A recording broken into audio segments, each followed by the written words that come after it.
proprio l'inizio della storia di come comincia questo libro, ci introduce la sua magnifica voce. Anna Calenda.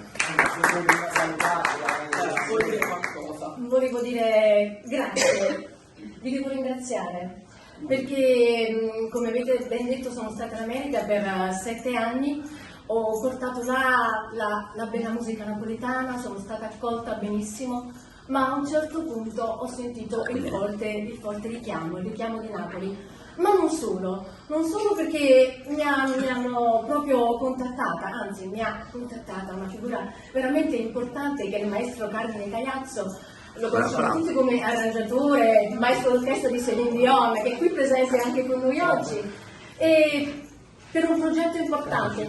Come ha detto prima il nostro capo dei capi, il nostro grande Mimo Falco, di Napoli, proprio un progetto riguarda Napoli, perché Napoli Napoli non può più aspettare, e questo è il grande progetto che abbiamo creato insieme, in sinergia, e per questo abbiamo bisogno di tutti voi, come di tutti voi abbiamo bisogno oggi per portare avanti un libro a me molto caro, da parte di una persona a me molto cara, che è Giuseppe Costantino, che è un grandissimo regista che ha saputo mettere insieme il bello, il buono, il cattivo, e ha saputo affrontare tematiche di tutti i generi. Ma non mi voglio dilungare perché voglio subito entrare nel personaggio di Ginevra.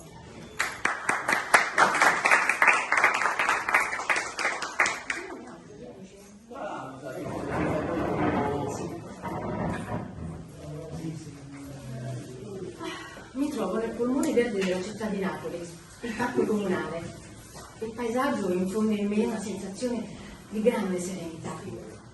Sono sola. Porto con me una semplice bottiglia d'acqua. Ho in mente di trascorrere una giornata solitaria, lontana dallo stress, dal lavoro e dalla routine quotidiana e caotica di tutti i giorni. In effetti, intendo trascorrere una calda giornata di fine maggio in piena armonia con la natura, e passeggiando tranquillamente verso il vasto giardino piantato di lecci, pini, palmi, eucalipti, che si estende per più di 1 chilometro tra Piazza Vittoria e Piazza della Repubblica ed è fiancheggiato dalla Riviera di Chiaia e da Via Caracciolo.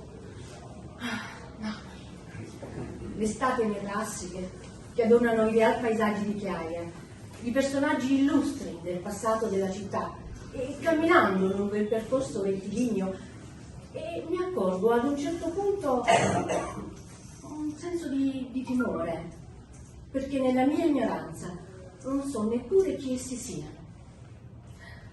Intorno a me fiori coloratissimi emanano un intenso profumo di inoltrata primavera, mentre nelle aree giochi della villa ci sono mamme con i loro figli e ragazzi che con grande eleganza usufruiscono della pista di pattinaggio, ed altri ancora che sfrecciano con le loro bici. La giornata scorre lenta ed io mi godo la mia città. Faccio qualche fotografia del paesaggio soffermandomi sulla bellezza delle rose rosse, i miei fiori preferiti, come il colore rosso, il colore della passione. Mi siedo su una panchina della villa comunale quando all'improvviso vedo scorrere davanti ai miei occhi la mia vita. Ecco, l'ultimo scontro avveleno con mio marito, Cosimo De Santis, uomo machiavellico e calcolatore. Ne conservo un ricordo nitido e quasi recente. Vattene! Vattene, brutto figlio di puttana, vattene a piano! Quelle parole Ginevra Quagliarigo, ex signora De Santis, non avrebbe mai immaginato di dire all'amore della sua vita. Cosimo si limitò a rivolgere uno sguardo disinteressato, sprezzante, e facendo come al solito, la melodrammatica, la povera pazza. Stizzita, non esitai a prendere la borsa gettata sul divano e gli dati di un sonoro ceffone. Cosimo, tra l'attonito e l'intonito, mi aveva preso un braccio gridando: ora è colpa mia. Dopo che ti sei data a Tony Marasco, il mio peggiore nemico, ed hai concepito pure un figlio, facendomelo passare per figlio mio. Figlio mio. Ed hai costruito il tuo futuro da First Lady della città su una sporca menzogna. No, no. A quelle parole devi trattenere una risata isterica.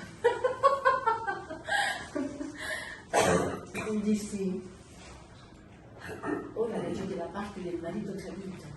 Tu che mi hai portato puttane in questi anni di matrimonio, condividendo addirittura le carte di credito o le tue mantenute, senza neppure usare un minimo di discrezione. Basta! Dico io, basta.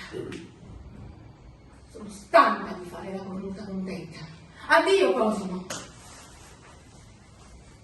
Cosimo resta spiazzato, mentre io gli giro le spalle, sbattendogli la porta in faccia.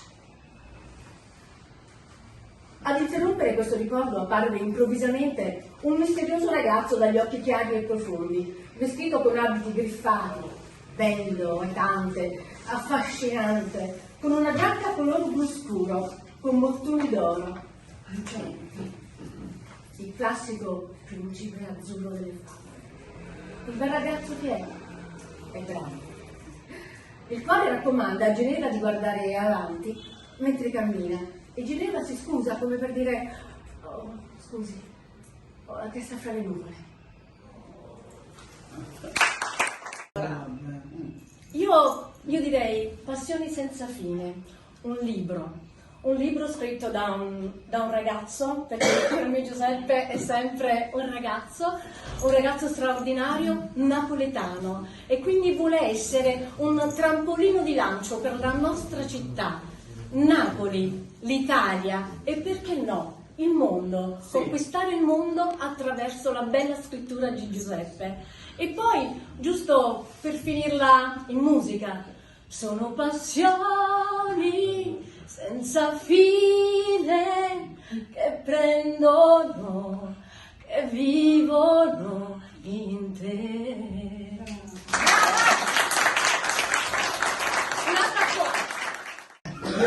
Come possiamo concluderla nel migliore dei modi questa mattinata? E allora, Giuseppe, senti una cosa, la vorrei chiudere, voi che siete amanti delle classiche napoletane, proprio con un piccolo pezzetto, non piccolo brano, perché le canzoni napoletane sono un patrimonio della nostra cultura.